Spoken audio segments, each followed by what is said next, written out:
In an effort to clean up our oceans, used fishing nets are transformed into 3D printing filament, improving the means of sustainable manufacturing. Every year, thousands of tons of fishing nets are lost at sea, damaging marine life and polluting our oceans. But thanks to the Portuguese organization Peniche Ocean Watch and their Circular Ocean project, dedicated to ocean cleanup, these nets are collected, washed, and ground for further processing. AdNorth refines the recycled material with special additives, including minerals, for a smoother and more reliable printing experience.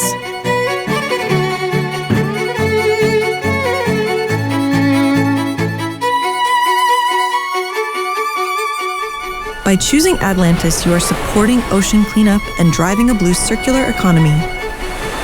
Adlantis, from the ocean for the future.